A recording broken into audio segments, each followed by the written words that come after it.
Sabi ni mo, tanaw gid mo karon kay pag moabot si PRRD, manglimbawt gid yung balhibo. Dadi sa ikaw ang pinakamaganda, ma'am. Actually, Sakto ra, ma'am. Or dapat diri ka. Dapat dito.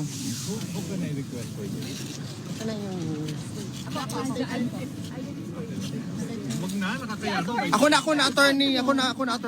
kabisado mo ang camera. Yan.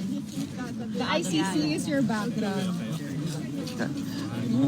Tabi-tabi na lang tayo. Ayan, okay. You stay Ang here. gwapa ni Ma'am Inday, uy. That's so close po.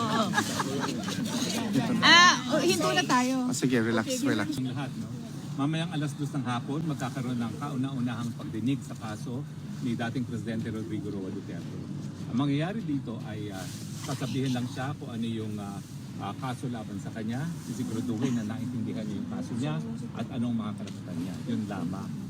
Now, may mga dahilan kami, pero susubukan namin ipaliban itong kauna-unahang pagdinig nito. No? Pero itong dahilan namin ay pribadong ipararating sa mga mahistrado.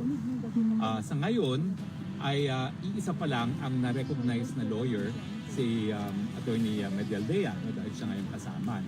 Pero we have filled up all the documents para mapasama din ako dun sa team of counsels. No? Now, I'm the list counsel of the ICC, and we have also retained another member of the list counsel who is British. So initially, there will be 3 of us standing as counsels. No? The other one is Hoffman, Attorney Hoffman of the British Bar. So 2 of us from the list counsel and Attorney Medialdea. The Vice President, of course, is here as a member of the family, and she will be in the gallery to witness the first hearing.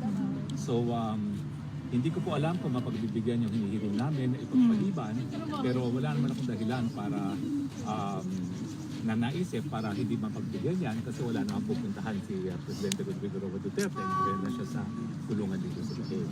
So ipagpaliban nyo na ngayon kasi hindi pa namin nakikita ang dating Presidente. Buong araw, kahapon, hindi siya nakita dahil di umano siya ay binigyan ng medical examination. So ngayon pa lang, ang problema dito sa ICC at dating papel bago mo makita. So we have just submitted the form to visit him para hindi naman kauna-unang beses makikita sila ni Vice President dito sa hukuman. Ako, I feel strongly that before the hearing, not only I should be able to have access to him as a member of the List Counsel of the Court, but the family should have access to him. So actually, ang priority ko is to make sure magkita muna silang mag-ama.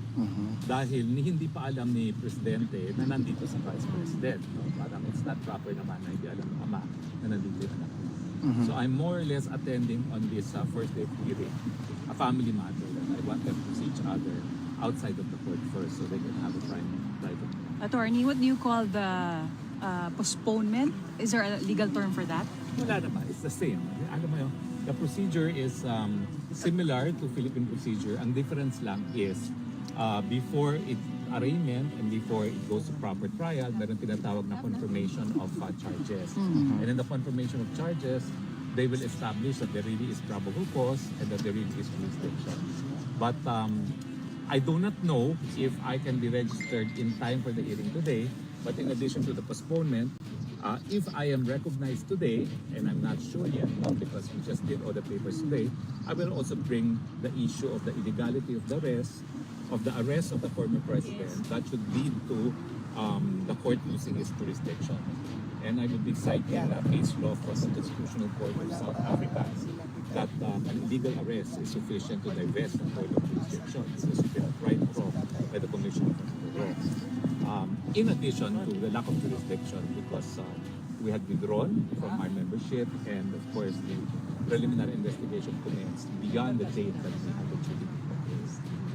But of course, everything hinges on if I will be recognized today as counsel. But right now, we have to leave because we want to see the president before he is brought to court. So just to be clear, sir, you said it has been sent privately already, yung request to postpone this particular No, it initial hearing? has not been. It will have to be asked in the hearing today. Today, okay. paano po pag hindi po na pagbibigyan ang Sir, ano po, i-keep ko sa'yo, ano po ang next na plan ninyo? Ang mangyayari lang naman kung yung mapagbibigyan is sasabihin lang kung ano yung nature of charges. But it is not an arraignment. It is just to make sure he understands the nature of the charges against him. Not an arraignment. Saan niyo po ihahain po? In court na, wala nang panahon kasi. Kasi alam nyo, itong notice came very late also. We had just arrived yesterday. And of course, nauna sila. DP came next sa evening of yesterday and I came yesterday then. No?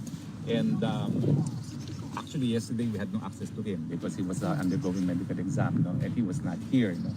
And for a while we were even alarmed where he was, but he was apparently subjected to medical examination. So it's only now, so pagbigyan na muna natin na magkita muna yung mag-ama. Okay? Can we do that? I think he is in the detention facility. We're going to the detention facility now. Please don't follow kasi hindi rin kayo magbibigyan ng access doon. Ha? Okay? Thank you, attorney.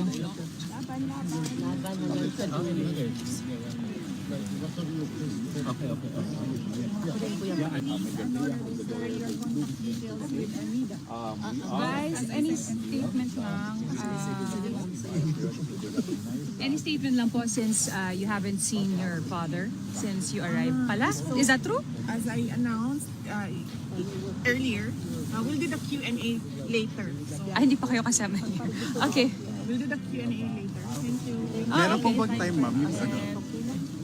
JC will give you details. Today, I promise you. We'll just need to do the paperwork that everyone from inside is asking from us. Ingat po, ma'am. Thank you po. Thank you po, ma'am. Ma'am, VP. Ma'am, laban na gid, ma'am. Basta gwapa lang gid tani, ma'am. Okay.